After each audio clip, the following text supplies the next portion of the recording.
Guys, welcome again to my channel. Today I'll discuss about Mazda 3. Why is it more expensive than say Honda Civic or Toyota Corolla Altis? Kasi yung two cars na yon ang direct competitors nitong Mazda 3. So, justified ba yung premium price niya? So, nang ginawa ko, nag-research ako, tinignan ko yung mga special features to see whether it's justified.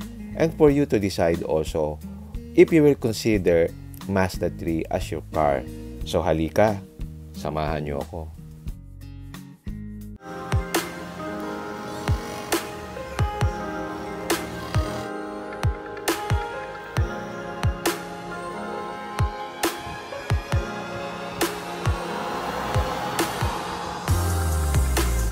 One of the reasons why it's more expensive than the others is yung origin niya. Kasi it's completely imported CBU from Japan. So, original na Japan-made siya. Yung iba kasi is na-assemble sa Thailand or Indonesia. So, as we all know, mas iba yung tariff pagka ASEAN countries ka, no? Japan naman is not part of ASEAN. So, iba yung tariff niya. Kaya, mas mahal din siya. So, check natin yung pricing level. Sa ngayon kasi yung Mazda available lang in two variants. Yung entry-level na Fastback Sport na 1.495 million at saka yung top of the line na Fastback M Hybrid na 1.695 million. So, ang ginawa ng Mazda, pinagpareho na lang niya yung pricing ng sedan at saka yung Fastback para mas simple. Check naman natin yung pricing level ng Toyota Corolla Altis. Kasi yung Toyota Corolla Altis, marami siyang variants.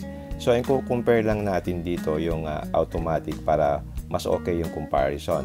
So, yung top of the line nila, yung hybrid 1.8V model is 1.61 million.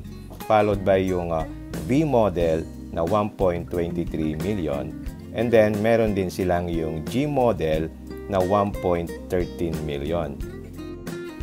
Check naman natin yung Honda Civic. Ito yung pinakamalapit ang pricing sa Mazda 3. Yung top of the line model na RS Turbo is 1.69 million. Followed yung V model na 1.49 million. And then meron din silang S model na 1.29 million. So talagang very close siya sa pricing now ng Mazda 3. Another reason why Mazda is expensive is yung craftsmanship. Kasi sa ngayon, ang Mazda patuloy pa rin yung paggamit nila ng clay models para makapag-design. Yung iba kasi, di ba, normally, ang ginagawa na ngayon, ang ginagamit is yung computer to do the design. Pero nawawala yung parang human touch to create a visual art. So yung Mazda, they still use that. Kasi yung complex features ng design, hindi mo magagawa yon sa computers eh. Mas maganda pa rin yung made by hand. So, yan yung isa sa mga features ng Mazda cars, yung craftsmanship niya. The problem with digital tools is that hindi mo mare-replicate yung how a car's body will reflect natural light. Yun kasi ang ideal way to view a car. Yung ibang manufacturers kasi, because of market pressure, saka yung intense competition, wala na silang time gumawa ng mga clay models. Kasi sa kanila, kailangan nila mabilis. Yung sa Mazda, sila eh, parang they really stick to that clay models para mas maganda yung kalalabasan ng kanilang mga design. Anyway, hindi naman sila volume seller. Even yung paint ng Mazda 3, yung signature soul red color, talagang special yun. They pay close attention sa reflection ng car sa different light conditions. Kaya pag masdan nyo, it looks better in motion than when parked. Ang simpleng explanation is the fact that yung computers cannot replicate how a car looks in daylight. Pag yung kotse kasi is in motion, sunlight reflects on them and that what makes them beautiful. Kung paano mag-reflect yung light doon sa car surface really matters. Kaya nga yung just as much as yung car proportion, and this is why Mazda uses more clay than any other company. So pag nakita niya yung Mazda drives by, take a look at the reflection of its body panels. You can never find another car that uses metal panels to curve and move light and shadow the way a Mazda 3 does. So talagang metikuloso yung Mazda. Yung pagkakagawa ng Mazda 3 talaga is designed around you. Para bang sinasabi niya, it's actually, ang philosophy ng Mazda is slightly different. It's actually driver-centric, meaning the attention is more on the driver. For example, sa Mazda 3, when you sit doon sa driver, it's almost zero offset between the steering wheel and the pedals. Yung legs mo is naka-stretch out evenly. Kaya hindi ka mapapagod. Kaya yung position ng seats niya maganda. Kasi yung Mazda engineers, pinag-aralan nila even yung basics ng medical science, yung biokinematics, to understand kung paano yung human body maintain its balance. Di ba ang galing? Pansinin mo, even yung rear seats, parang nireplicate niya yung front seats. Parang nilagay niya yung front seat dun sa rear seat. Ang reason why Mazda cars na feel so good to drive, the chassis is designed to concentrate movement around your pelvis. Similar kung paano tayo lumakad. Kaya yung Mazda engineers, they learn the relation between our pelvis movement and our upper body. Saka yung ating natural posture, dun zero gravity condition. Tapos, in-apply nila ito in designing the car. Makikita mo yung difference talaga nung driving a Mazda than another car, no? Ibang-iba yung ride niya. Kasi nga, it's well-engineered. Okay, another reason why Mazda is expensive kasi it's designed around your eyes. Anong ibig sabihin nito? Bale, ginawa nilang simple yung mga controls. Pag tinignan mo yung instrument panel niya, yung central niya, dial niya, mukha siyang analog, you know? Pero actually, it's digital. Parang hyper-realistic digital screen na nire-replicate niya yung analog dial. Tingnan mo rin yung mga white LEDs na dinevelop ng Mazda. Pinag-aralan din ni Mazda yung white color ng mga ilaw doon sa instrument cluster niya. Kasi yan ang maganda sa mata, tapos maganda ang contrast sa black. Kasi yung mata daw is most sensitive to variation sa chromacity ng white color. Kaya talagang pare-pareho yan, even doon sa mga switch, even doon sa head unit. Yung chromacity ng white color is pare-pareho. By the way, yung Mazda nga pala, sinimplihan niya lang yung design. Wala siya yung mga fancy controls. Diba, hindi rin niya sinunod yung mga uso ngayon, yung mga digital, saka yung mga touchscreen. Kasi, according to their study, pinag-aralan nila yung cognitive science na meron daw, yung today's car controls are too distracting. Kaya yung Mazda, ang ginawa nila, intentionally, ginawa niyang simple because such layout is best for our hand and eye coordination and it minimizes fatigue. Kasi daw, it's in harmony with the way our brain processes visual information. So, ganyan kadetalye ang pagkakadesign ng Mazda. Hindi siya talaga ordinary car. Punta naman tayo doon sa isang special aspect pa ng Mazda. It's designed around your ears. Ibig sabihin, they studied yung human ear and how our brain processes auditory stimulus. Kasi yung human ear is more sensitive to certain frequency range and we don't perceive all types of noise the same way. Because humans are sensitive not just to noise intensity but also changes to its intensity. Kaya yun yung pinag-aralan ng Mazda, yung noise intensity para makagawa siya ng tahimik na sasakyan. That is why, ang manonotice mo sa Mazda is tahimik yung kanyang cabin. So maganda yung insulation ng Mazda. Pero siyempre pinag-aralan nila yun kasi pagka mas marami kang insulation materials, nag-a-add yun ng weight which means poorer performance at saka yung fuel efficiency mo magsasuffer kasi mas bibigat. Para hindi masyadong bumigat, ang ginawa ng Mazda, nagmanipulate siya nung how noise permeates into the cabin. So, nireduce niya yung changes in noise intensity. So, a quiet cabin can be achieved without adding too much weight or insulation.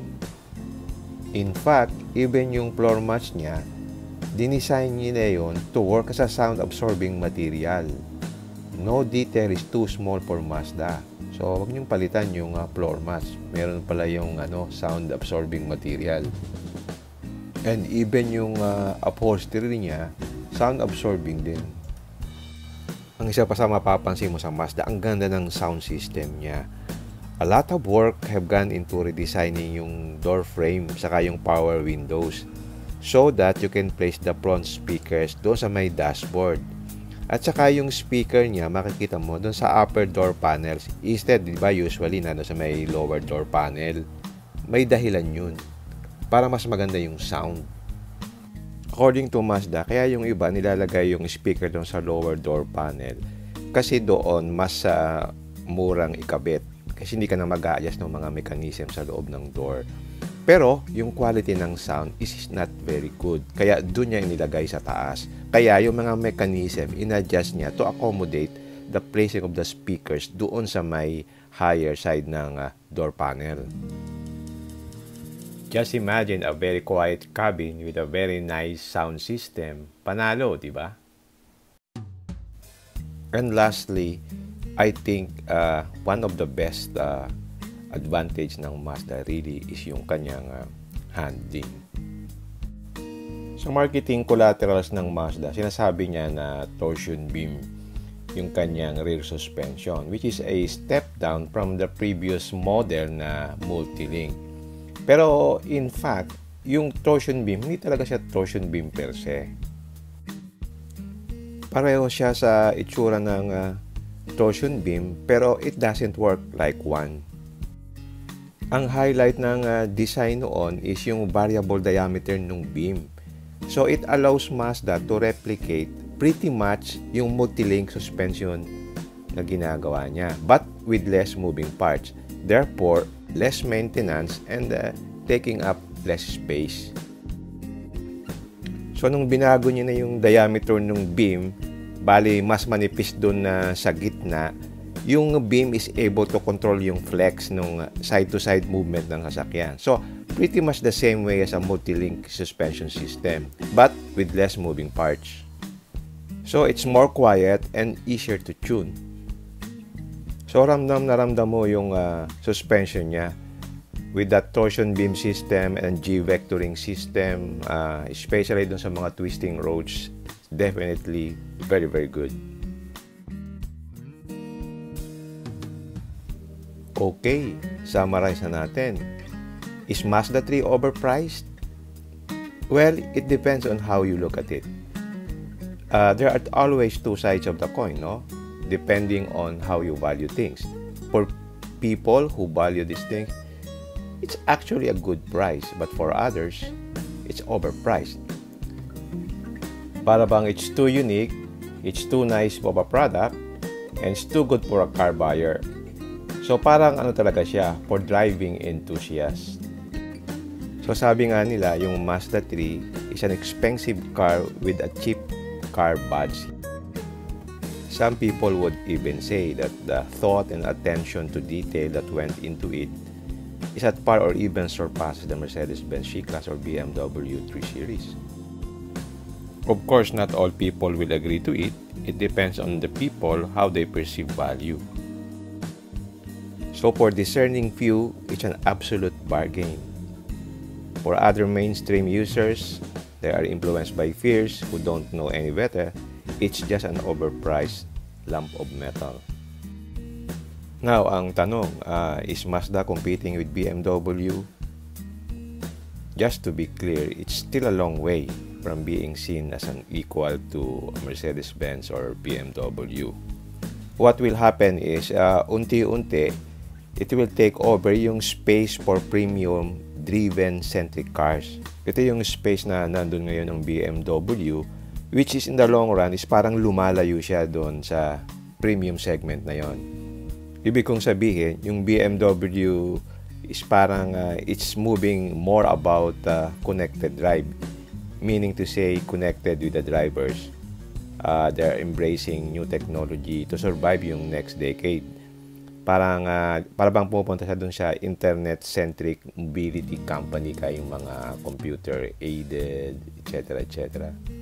A good example is yung Tesla and Google. They work together to come up with a technology-driven car. So yung mga manufacturers pumupunta dun sa digital and electrification technology. So nawawala yung driver-centric na cars, which is Mazda would fill the void. So yun yung void na pupunuan ng Mazda. Mazda chooses to ignore yung normal business logic na they want to continue building driver-centric cars. Parang sinasabi ng Mazda, it will continue to remain as a car company, makers of cars that brings joy to the drivers and the only sort of cars worth building, so they say. So what Mazda is saying is that they will never change their philosophy of building cars. Kahit na nagiging trend ngayon, di ba, yung mga future cars, yung mga driverless, powered by electric motors. So sila, stick pa din talaga dun sa driving dynamics. Although unti-unti, naglalabas na rin sila nung mild hybrid system. Ang ano nila is more on fuel efficiency. Okay, I hope I have given you some insights why Mazda is expensive. But for car enthusiasts or those who value engineering, who values the characteristics of a good car and how it performs, then I would say Mazda 3 is a good car. It all depends on what you value most. Alright, if you like this video, don't forget to like, share, and subscribe. Until next time, see you again in my next vlog. Bye!